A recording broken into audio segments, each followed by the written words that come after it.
Good morning po. Ano po kaya ang ibig sabihin ng panaginip ko na nakasakay po ako sa isang van? May nagmamaneho po na Coast Guard pero hindi ko po siya kilala. Bale 3 po silang Coast Guard. Pinasakay po kaming dalawa ng kapitbahay ko na teacher. Masyadong mabilis po ang sasakyan at 2 beses kaming nahulog sa dagat. Sumunod po umaandar pa rin yung van hanggang makarating po sa matarik na bundok. 2 beses rin po kaming nahulog doon pa atras. Nung huli po nakarating kami nung teacher na kasama ko sa isang under construction na bahay na punong-puno po ng gasolina. Ano po ibig sabihin nun? Ito ba ang nilalaman ng panaginip mo kagabi? Ano ang kahulugan o ibig sabihin na panaginip na ito? Tulad ng ibang sasakyan, ang van sa panaginip ay simbolo ng paglalakbay, pag-usad sa buhay at karangyaan. Maaari itong magpahiwatig ng bagong yugto sa iyong personal o propesyonal na buhay. Ang paglalakbay gamit ang van ay maaaring sumasalamin sa iyong kakayahan na magdala ng maraming bagay tulad ng mga responsibilidad, ideya at matagumpay na makarating sa iyong destinasyon. Ang mabilis na takbo ng sasakyan ay maaaring sumasalamin sa iyong kasalukuyang estado ng buhay na puno ng pressure. Ito ay maaari ring magpahiwatig ng pagiging pabigla-bigla sa mga desisyon. Nagpapayo ito na kailangan maghinay-hinay at maging maingat sa bawat hakbang na gagawin sa buhay.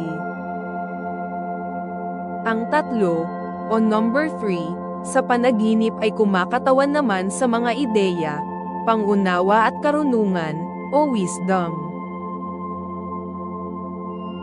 Sa panaginip, ang Coast Guard ay simbolo ng proteksyon at kaligtasan. Maaaring ito ay nangangahulugang may mga taong handang tumulong at magbigay ng suporta sa iyo sa oras ng pangangailangan. Kapag ikaw ay pasahero sa sasakyan tulad ng van ay nagpapahiwatig ito ng responsibilidad na dapat mong gampanan at mga pangyayari na iyong pagpipilian na dapat mong maisakatuparan, at bigyan ng pokus. Ang pagmamaneho ng sasakyan sa panaginip ay nagpapahiwatig ng paraan o pagkontrol sa buhay.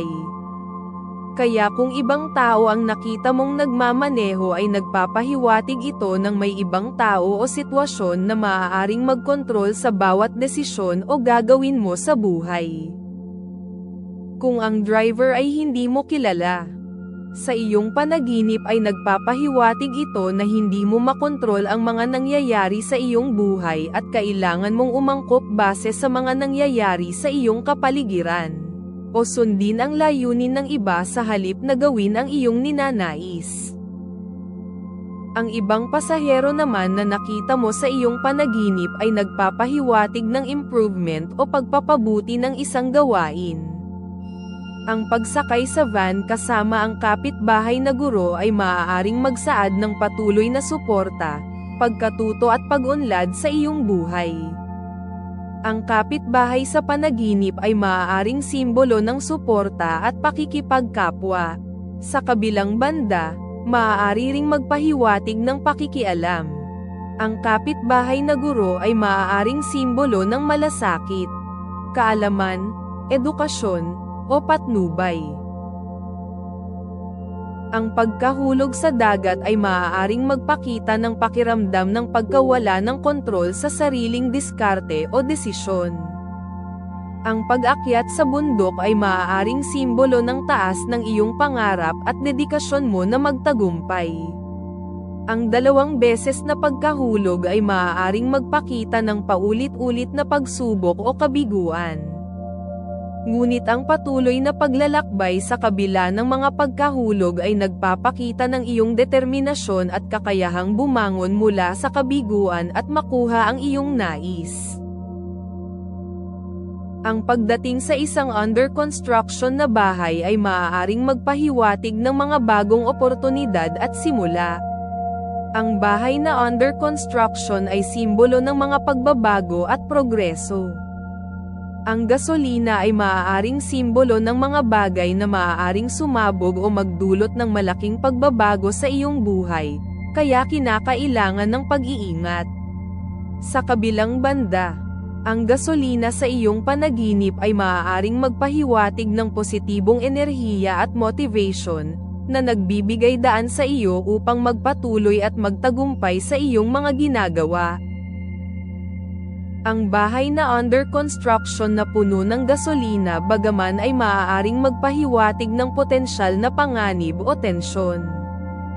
Ngunit maaari rin itong maging isang motivation na maging mas maingat sa bawat pagdedesisyon at magpatuloy hanggang sa makuha ang iyong gusto.